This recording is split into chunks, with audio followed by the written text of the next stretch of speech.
Hello family, welcome back to my channel. This is very interesting discussion. Let's listen to it. Thank you so much for watching. Subscribe and share my video. Thank you. Commemorating President Bola Ahmed Tinubu's second anniversary in office, key projects inaugurated included the newly renovated Abuja International Conference Center, which was renamed after President Bola Ahmed Tinubu and cost 39 billion naira to renovate. The expenditure drew criticism, which Wike defended by stating that those criticizing the project do not have good taste, and that Nigeria, as the giant of Africa, must have world-class facilities. Wike revealed during the Thanksgiving service that the renovated center generated over 700 million naira in just 3 weeks, compared to the 15 million naira annual revenue it previously brought in. Wike also used the opportunity to criticize opposition figures, accusing them of being primarily interested in rescuing their stomachs rather than the welfare of Nigerians. He said Peter Obi can never be president again and that his time has passed. Let's take a look. I'll say it. And that's where he nearly made us to make a mistake. He said Peter Obi will be president. President where? Some of you don't know somebody just out of emotion. For 8 years, he was governor. He never conducted local government election. Never. That time Nigerians were not angry. Nigerians were happy. That he refused to conduct local government election. 8 good years. You were governor. That was democracy. Now you go back and begin to talk. Democracy is not working. But he worked under your own, staying alone. To be chairman of the government, to be governor, only one man. The time has passed. They won't have the opportunity again. All right, Vinbai, this video has been trending, so many reasons, why Nigerians were complaining that, are you now going to church to do Thanksgiving for inaugurating projects? Is that the right thing to do? And now you turn the podium into a political rally. I mean, I thought it was a Thanksgiving It's service. anointing. Anointing fell on him. But before I come to you, last week, Wike reacted to former Minister of Transportation, Rotimi Amaechi, who described his wife as an industrialist during a live television interview. Wike dismissed the claim, stating that Amaechi's wife, Judith, allegedly amassed wealth from NDDC funds. Wike claimed that she received 4 billion naira monthly from the NDDC for a year, totaling 48 billion naira under the guise of training Niger Delta women. Wike urged President Tinubu to release a forensic audit report of the Niger Delta Development Commission, which will buttress his claim.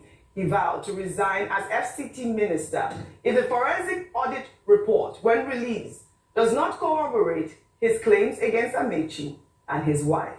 Let's take a look. Amaechi's wife company every month 4 billion naira to train Niger Delta women for 1 year, 48 billion naira. And the forensic report audit is there. Who killed it was Malawi. The Attorney General then. The Attorney General then. One of the people we are talking about. You're privy to that document. Or is it a crime to get a contract from government? 4 billion naira a month to train Niger Delta women. 4 billion naira. Madam, former Attorney General Malawi killed that document because to protect those who are concerned, let them read the document. If what I'm saying is not in the document, I will resign as the minister of FCT. Okay. Vimbai, over to you. I just want you to unpack both stories. Yes. Really briefly. So that everybody can also get a chance Correct. to comment. So let's begin with the altar, the pulpit, the sacred place, where, of course, it is a part of Christian faith to come and testify when you feel God has done something for you. You come and you tell people the story, your testimony. It's a very important part of the faith. But where it got a bit confusing is when we left from, we veered off from personal testimony and we now started using the pulpit to criticize other people and, to cast aspersions on other people and so forth, which was a little bit confusing. And then it also begs the question that, okay, so he's doing the work that's expected of him as an appointee. So we now wonder what's happening in government if we're celebrating having done what's expected of us. It means that maybe we set the standard a little bit low for what our expectation is. Nevertheless, those revelations were also quite jarring, especially with regards to the revenue being made from the conference center. And many people are saying, well, that's why some people are so opposed to the president, because the place they were using to line their pockets has been taken from them. So based off of that, I think a lot of people were just left with their jaws dropped at the revelation from the pulpit on a Sunday morning. And then lastly, I think that had followed what had happened on Friday night, where everybody was glued to Channel TV for an hour or so when we heard so many things that were said. We focus on the revelation that he alleges that Rotimi Amaechi's wife has been earning 4 billion naira per month from the NDDC. And I just say, well, we know the NDDC is the off your mic. The NDDC is the origin of off your mic. So for me, I thought it was quite funny, because I said, this thing is going to catch, the stray bullets might catch a lot of people, because NDDC is housing a lot of people's personal projects, wives' projects, personal aspirations, and so forth. So I really do look forward to that forensic audit. It'll be very juicy, because it will indict a lot of people, and I hope it's done. Let the can open. We want to see it. Dr. Bati, 48 billion naira, there is God. That's what all this money we are sharing. First, let's deal with the idea of going to have the Thanksgiving service, because you have a minister of the Federal Capital Territory who has done, some projects, who has spent about 11 days launching projects, and the president attended it, and then he goes to church, to go and masturbate, to engage in a process of self-adulation. I find that very childish, and that's why we question it. Now, let's make the point that this constitution that we talk about says in section 10 that there shall be no state religion in any part. So, yes, Wike going to church to go and have a song and a dance, it's in violation of that part. It's not going there in his personal capacity. It's taking the whole machinery of the FCT to church to go and celebrate projects. Some of these churches, the church that he went to is St. James's Anglican Church. We call out the priest in that church this morning. Correct. Some of these priests, whether they're Anglican or Catholic, should also have the common sense to be able to say that certain things are not acceptable, no matter the amount of money that whether government official is bringing in a public capacity. Maybe they should give this priest also the Constitution of Nigeria to run, to understand that there's what is right, there's what is not right. Number two, who else will Nyesom Wike not abuse in this country? We are waiting for the day we abuse President Tinubu, and we'll be here to tell President Tinubu that we warn you that this person, the way he's going, he is going to abuse you one day. When the occasion provides itself, he has abused Sapita Ojili, he has abused Rotimi Amaechi, he has abused who else now? Dele Momodu. So and that's why a man like Dele Momodu is saying some of these people in government, they should take a breathalyzer test. I think that's what they call it in America. Yes, that's some people are saying they should take psychiatric tests. So why should public officials just talk out of turn? Right. Now he's attacking Rotimi Amaechi's wife. That she's this. Look, how does a wife get into the subject? And he's going about saying his father was a director of major companies. Who cares? Whether his father was a mechanic or a vulcanizer, that's not what we're talking about. He has a job as minister of the Federal Capital Territory. Can all of these people just focus on that? My wife is richer than your wife. My father is richer than your father. This is why I said this morning that there should be IQ tests for the people that we send into government. If you don't have basic intelligence, don't just go near power.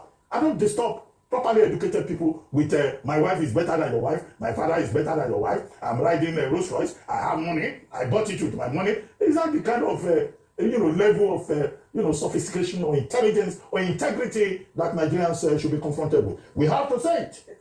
I end by saying that President Tinubu should beware.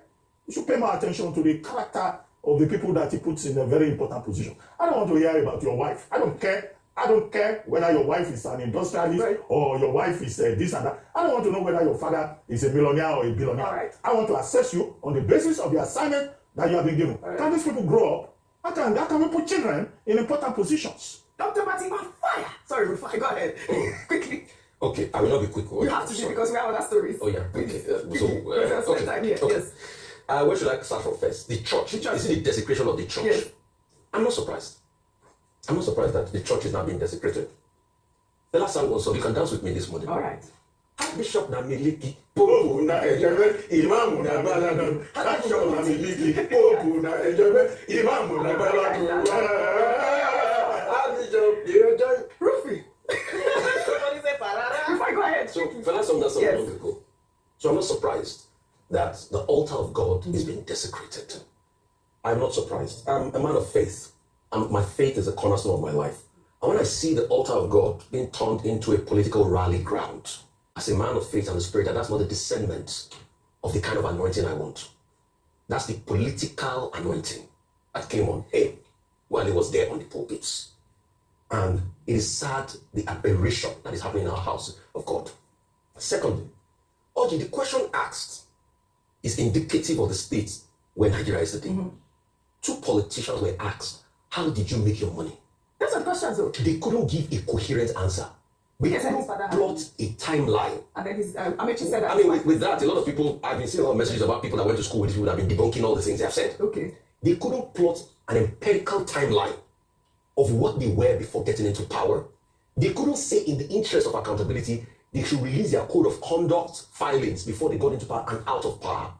It was a question that threw them off balance, and they muffled it because it speaks volumes of the accountability sector in the country.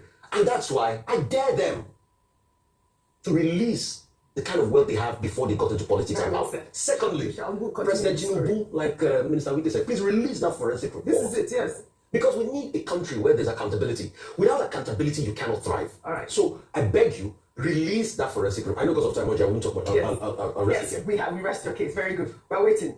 Open the report. 80% is suffering this country, while 20% is looting Nigerian money. Nobody is holding them accountable. That's a pity.